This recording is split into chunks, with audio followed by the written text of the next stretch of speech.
Salam bahagia Ibu dan Bapak guru hebat. Dalam penerapan disiplin positif restitusi, salah satu program yang dikembangkan adalah 5 posisi kontrol. 5 posisi kontrol dalam restitusi adalah proses perjalanan seorang pendidik agar dapat mengenali dirinya. Pada video kali ini, kita akan membahas tentang 5 posisi kontrol yang dikembangkan oleh Diane Gosson dan contoh penerapannya.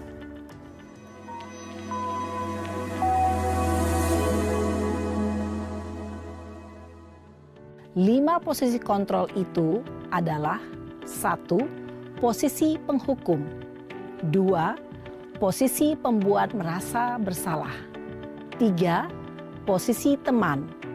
4. Posisi pemantau atau monitor. Dan 5. Posisi manajer. Untuk lebih memahami kelima posisi tersebut, mari kita saksikan kasus Naren yang terlambat hadir 20 menit di sekolah dan melihat bagaimana kelima posisi kontrol dalam menghadapi masalah tersebut.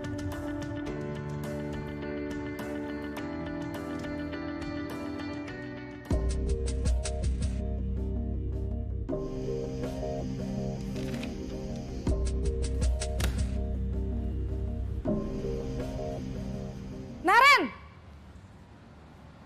Sini kamu! Selamat pagi, Bu. Selalu terlambat. Kamu deh, pasti terlambat. Maaf, Bu. Saya... Apa? Apa coba? Alasan kamu apa lagi? Kapan sih kamu tidak terlambat? Malas sekali ya kamu jadi anak. Saya... Dasar pemalas. Gak kapok-kapok sih kamu. Sudah berapa kali terlambat? Sana. Kamu keliling lapangan basket 2 kali. Kenapa saya harus keliling lapangan basket, Bu? Kenapa? Kamu mau lawan ibu? Berani-beraninya jawab. Sudah terlambat, masih berani jawab pula. Sekarang, keliling lapangan basket 5 kali sekalian. Biar kapok. Cepat. Pergi sana ke lapangan basket. Posisi penghukum biasanya berbicara dengan nada tinggi, menghardik, menunjuk-nunjuk, menyakiti, dan menyindir. Hukuman bisa berupa fisik maupun psikis. Ibu dan Bapak guru hebat, dampak yang terjadi pada murid ketika guru berada pada posisi penghukum adalah murid cenderung akan memberontak, bahkan menyimpan dendam.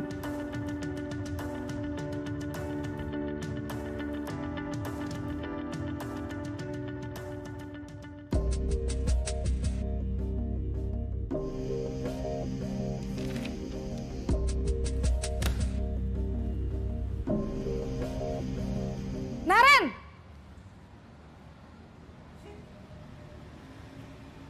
Selamat pagi, Bu. Naren. Kamu kenapa terlambat lagi, nak? Ya Tuhan, Naren. Kamu senang ya bikin ibu susah ya? Kalau kamu terlambat lagi, nanti ibu yang ditegur bapak kepala sekolah, nak. Disangka ibu tidak bisa membina kamu. Duh, gimana ini? Maaf, Bu. Duh, Gusti Naren. Kamu suka ya kalau ibu ditegur bapak kepala sekolah? Terus, sekarang ibu harus tulis apa ini di buku absen? Ini kamu sudah sering terlambat loh. Ibu harus apa coba? Maaf, Bu. Maaf sekali. Ya sudah, lain kali jangan bikin ibu susah lagi ya, nak ya. Ibu tidak akan kuat lagi kalau kamu begini terus. Bisa jantungan kalau ibu ditegur bapak kepala sekolah. Sana cepat ke kelas. Maaf ya, Bu. Maaf sekali. Posisi pembuat rasa bersalah berbicara dengan nada tenang, cenderung lembut. Namun kata-kata yang diutarakan membuat murid merasa menjadi orang yang gagal. Memandang buruk dirinya sendiri, merasa tidak berharga, dan tidak sanggup membahagiakan orang lain. Ketika guru mengambil posisi pembuat rasa bersalah, murid akan menganggap dirinya yang bersalah dan ia akan menyimpan emosi negatif tersebut di dalam dirinya.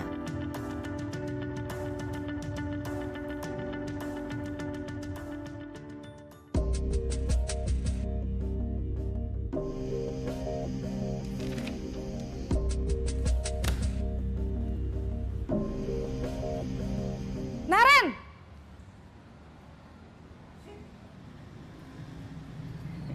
Selamat pagi, Bu. Wah, sudah jam berapa ini, Nak? Terlambat lagi ya, sayang.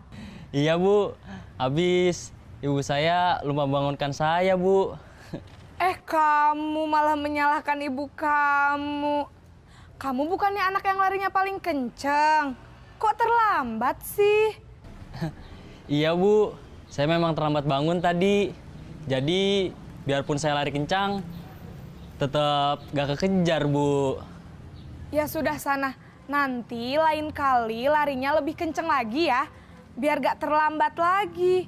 Bikin seneng ibu. Demi ibu. Bisa kan? Bisa lah, Bu. Ya sudah sana masuk kelas. Ibu beresin urusan absen kamu. Kamu ini ada-ada saja. Dalam posisi teman, guru berbicara dengan nada suara ramah, akrab, cenderung bersenda gurau untuk menjaga suasana tetap santai. Murid akan merasa senang, aman, dan akrab dengan guru. Identitas yang tercipta adalah identitas sukses.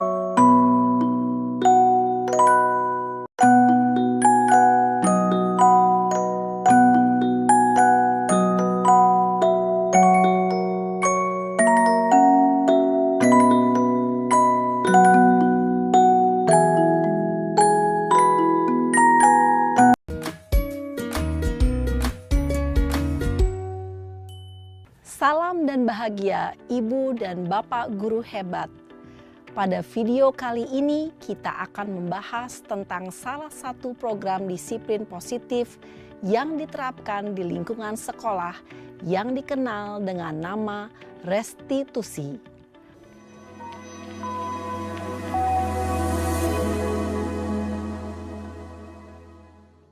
Restitusi dikembangkan oleh pakar pendidikan Diane Gosson, berlandaskan pada teori kontrol Dr. William Glasser.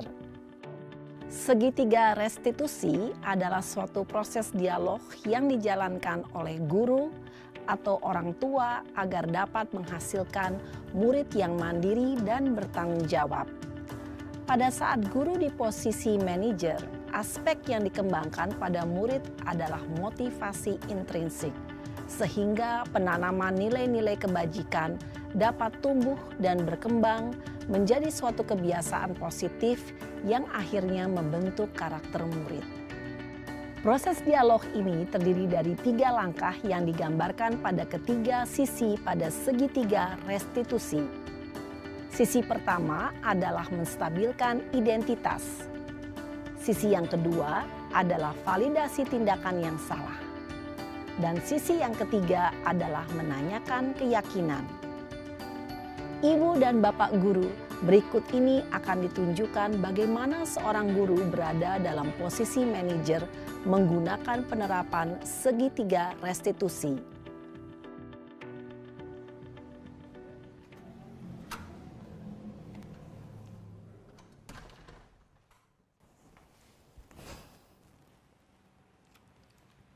Siang, Sarah. Siang, Pak. Sudah lama nggak ketemu Sarah.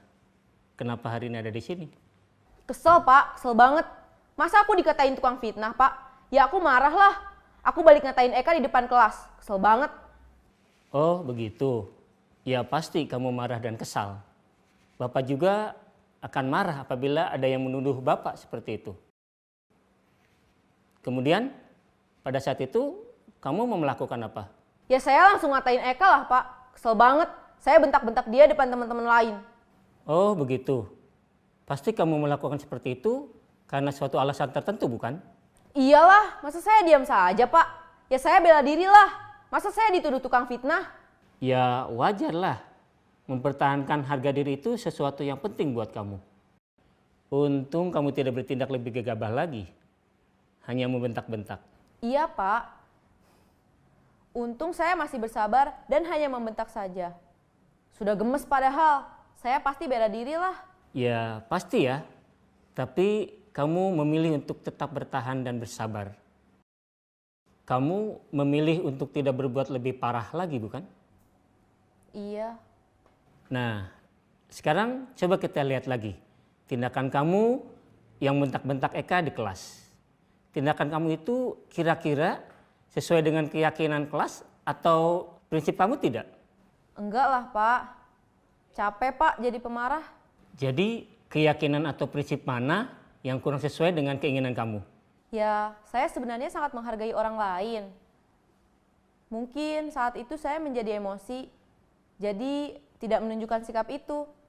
Kamu meyakini tidak? Menghargai orang lain itu penting buat kamu. Yakinlah Pak. Iya, setuju. Kita harus saling menghargai. Namun, ada juga keyakinan yang kita sepakati yang perlu kita jalankan apabila kita sedang marah, bukan? Ya saya bisa lebih proaktif, mulai dengan diri sendiri. Saya bisa jadi lebih bersabar, mengambil waktu jeda untuk berpikir mau apa selanjutnya. Kira-kira kamu bersedia memperbaiki masalah ini tidak? Bersedia Pak. Kalau kamu memperbaiki masalah ini, kamu akan menjadi orang seperti apa? Saya akan menjadi orang yang bertanggung jawab kali ya Pak. Dan senantiasa proaktif. Iya, menurut kamu bagaimana rasanya menjadi orang seperti itu? Ya nyaman lah, bangga bisa bersabar dan menahan diri. Baiklah kalau begitu. Yuk kita pikirkan bagaimana memperbaiki masalah ini.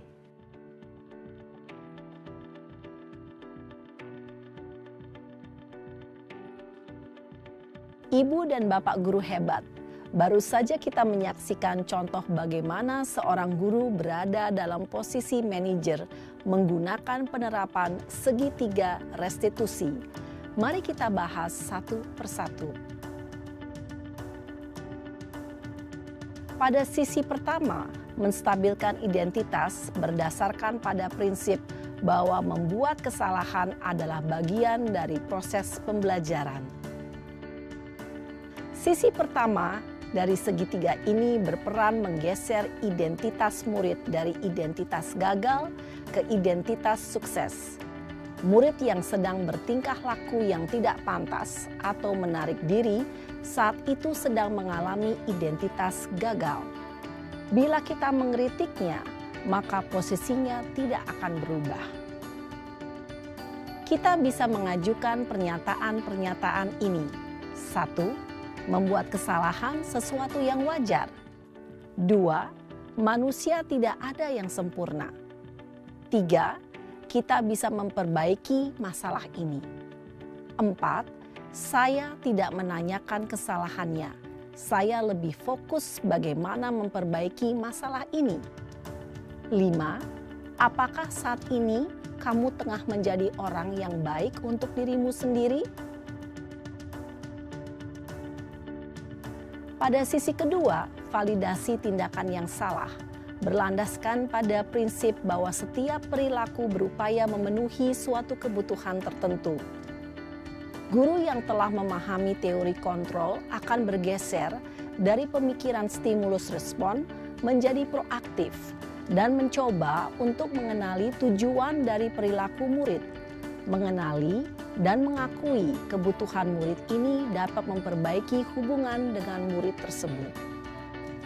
Pernyataan atau pertanyaan bisa disampaikan dengan nada suara tidak menghakimi atau memojokkan, sehingga dapat mengembalikan murid pada posisi positif. 1. Kamu bisa saja bertindak lebih gegabah lagi dari ini. 2. Kamu bukan melakukannya tanpa suatu alasan tertentu. 3. Kamu melakukannya karena mempertahankan sesuatu yang penting bagimu. 4. Mungkin kamu bisa mempelajari suatu perilaku baru yang lebih efektif. Bersediakah kamu mempelajarinya? Selanjutnya, kita akan simak sisi terakhir, yaitu menanyakan keyakinan. Teori kontrol menyatakan bahwa pada dasarnya kita termotivasi secara intrinsik. Pada saat perilaku yang salah telah divalidasi dan identitas sukses telah stabil, maka murid telah siap mengaitkan keyakinan-keyakinannya dengan tindakannya yang salah dan pemikirannya telah bergeser ingin menjadi orang yang dituju. Pertanyaan-pertanyaan ini dapat mengaitkan keyakinan-keyakinan yang dianut murid. 1. Sebagai keluarga atau kelas, apa yang kita yakini? 2. Nilai-nilai apa yang telah kita sepakati? 3. Seperti apa gambaran sebuah kelas yang ideal bagi kamu? 4. Kamu ingin menjadi orang seperti apa?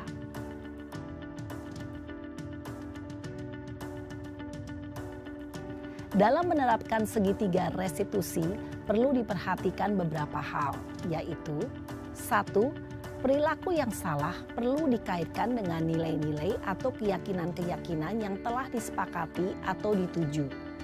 2. Kesediaan orang yang melakukan kesalahan untuk memperbaiki masalah. 3. Pemecahan masalah sebisa mungkin relevan atau memiliki hubungan dengan masalah yang ada. 4. Usaha. Perlu adanya suatu usaha perbaikan dari pihak yang berbuat kesalahan. 5. Waktu. Perlu didedikasikan waktu dari pihak yang berbuat kesalahan. Tanyakan kapan akan mulai diberlakukan usaha untuk memperbaiki masalah. Dengan memahami struktur penerapan segitiga restitusi, diharapkan guru dapat menerapkan posisinya sebagai manajer dengan mengajukan pertanyaan-pertanyaan bermakna yang dapat membuat murid menjadi lebih percaya diri, bertanggung jawab, dan mandiri. Nah, Ibu Bapak Guru perlu tidaknya mengikuti ketiga tahapan dalam segitiga restitusi bergantung pada ringan beratnya suatu permasalahan. Misalnya, bila permasalahan tersebut ringan, maka tidak perlu dijalankan secara berurutan. Bahkan bisa semudah menanyakan apa keyakinan yang kita sepakati. Dengan menjalankan segitiga restitusi, dengan mengajukan pertanyaan-pertanyaan bermakna, diharapkan murid menjadi lebih kuat secara pribadi, dapat membuka wawasan murid agar dapat menyelesaikan permasalahannya sendiri, semakin percaya diri, mandiri, dan merdeka. Salam dan bahagia, Ibu Bapak Guru hebat.